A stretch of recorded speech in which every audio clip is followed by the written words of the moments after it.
जय हिंद साथियों, आप सभी को फिर से एक बार अपने ही प्यारा यूट्यूब चैनल डीसी क्लासेस पर स्वागत है। आज हम क्लास 10th के विद्यार्थियों के लिए हिंदी वर्णिका का एक टॉपिक लेकर आया हूं जिसका नाम है दही वाली मगम्मा। बड़ा ही चर्चित एवं सुप्रसिद्ध एक कहानी है और ये कहानी वेंकटपुर गांव में रहने वाली एक विधवा महिला की है जिसका पति मरा हुआ होता है, जिसका नाम है मगम्मा। उसी दही वाली मगम्मा का आज सब्जेक्टिव प्रश्न लेकर आए हैं और वो सब्जेक्टिव प्रश्न लेकर आए हैं जो अक्सर एग्जाम में पूछे जाते हैं। 2 नंबर के एग्जाम में, मतलब 2 नंबर के रूप में ये एग्जाम में पूछा जाता है। वैसे प्रश्न को हम लेकर आए हैं। और एक बात मैं आप सबको बता दूं कि यदि आप दही वाली मगम्मा का सारांश नहीं देखे हैं या नहीं सुने हैं तो एकदम सरल और आसान भाषा में मैं आप सबके लिए अपने ही YouTube चैनल पे दही वाली मगम्मा का सारांश जो है अपलोड कर दिया गया है ना।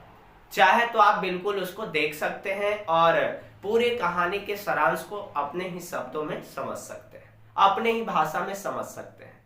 तो आइए आज बात करेंगे हम लोग दही वाली मगम्मा के सब्जेक्टिव प्रश्न के ऊपर जो कि अक्सर एग्जाम में आपसे पूछा जाता है। तो आज सबसे पहला क्वेश्चन हम लोग देखेंगे। तो सबसे पहला क्वेश्चन जो हम आपके लिए लेकर आए हैं दही वाली मगम्मा चैप्टर से, वो है प्रश्न कि मगम्मा का अपनी बहू के साथ किस बात को लेकर विवाद था। मगम्मा का अपनी बहू के साथ किस बात को लेकर विवाद था। तो आप इस कहानी का सारांश आप पढ़ेंगे और जानेंगे, सुनेंगे, तब आपको समझ में आएगा कि मगम्मा को अपने बहू के साथ किस बात को लेकर विवाद था। आइए ऐसे हम इस प्रश्न का आंसर एकदम बड़ा ही आसान भाषा में आप सबों के लिए लेकर आए हैं, है ना।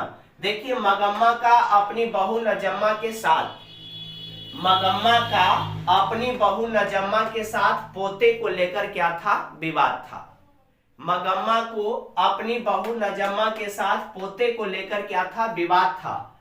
मगम्मा के बेटे को भी उसकी बहू अपने बस में रखना चाहती थी, है ना, रखना चाहती थी। इसलिए दोनों में हमेशा क्या होते रहता था, विवाद होते रहता था। अक्सर आप सारांश पढ़ेंगे तो आपको यही उसमें पढ़ना है और पढ़ने के बाद पता चलेगा कि मगम्मा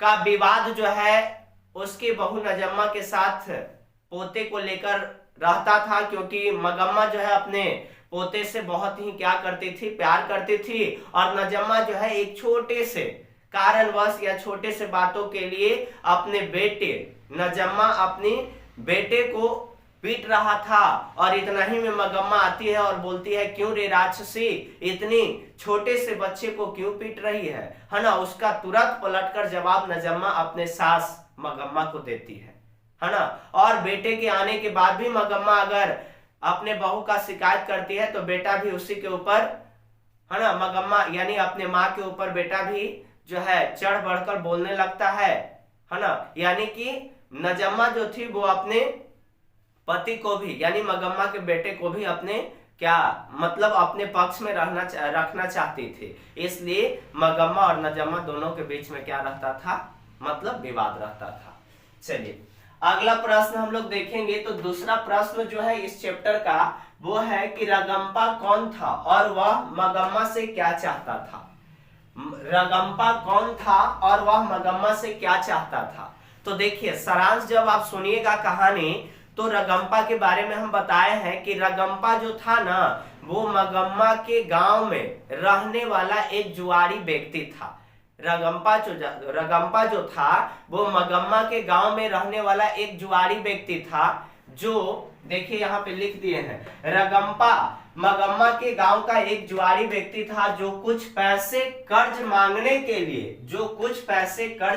के लिए मगम्मा के पीछे पड़ गया था। चूंकि वो रगम्पा जानता था कि ये मगम्मा जो है दही बेच कर खूब पैसे जमा करके रखी हुई है, इसलिए रगम्पा मगम्मा के पीछे कुछ पैसे कर्ज लेने के लिए पड़ गया था। चलिए आइए अगले प्रश्न की ओर चले हम लोग।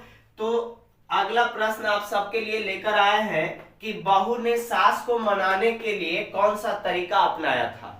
बहू ने सास को मनाने के लिए कौन सा तरीका अपनाया था। तो देखिए, बहू ने सास को मनाने के लिए, है ना, क्या किया था कि अपने बेटे को मगम्मा यानी सास के पास में समझा बुझाकर क्या कर दिया था, भेज दिया था। चूंकि वो जानती थी कि मगम्मा जो है अपने पोते से क्या करती है, बहुत प्यार करती है, इसलिए यही एक ऐसा रास्ता है कि हम अपने बेटे को मगम्मा यानी सास के पास भेज देंगे तो प्यार उसका बढ़ेगा और फिर वो बुढ़िया हम लोगों के पास में मिलजुल कर रहना क्या कर देगी, शुरू कर देगी। तो देखिए, बहू ने सास को मनाने के लिए कौन सा तरीका अपनाया था। तो यहाँ एकदम सरल भाषा में आंसर आप सबके लिए लिख दिए हैं। नजम्मा अपनी सास मगम्मा को मनाने के लिए, नजम्मा कौन थी, मगम्मा की बहू थी, है ना। तो नजम्मा अपनी सास मगम्मा को मनाने के लिए अपने बेटे को अपने सास के पास भेज दिया था, जिसके बाद सास क्या हो गई थी, सास यानी मगम्मा मान गई थी और वो अपने बहू और बेटे के पास फिर से पहले के जैसा रहना क्या कर दी, शुरू कर दी थी। चलो एक और लास्ट प्रश्न जो कि अक्सर पूछा जाता है एग्जाम में, वो प्रश्न है इस कहानी का कथावाचक कौन है। इस कहानी का कथावाचक कौन है, उसका परिचय दीजिए। तो मगम्मा वाली कहानी, सॉरी दही वाली मगम्मा कहानी का कथावाचक कौन थे, है ना।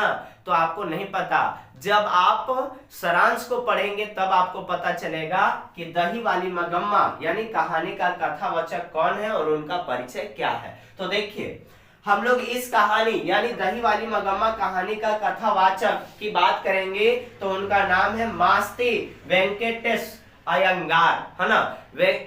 वेंकटेश अयंगार जी जो थे वो इस कहानी के कथावाचक हैं, जिनका जन्म 6 जून 1891 ईस्वी को कर्नाटक के कोलार में हुआ था।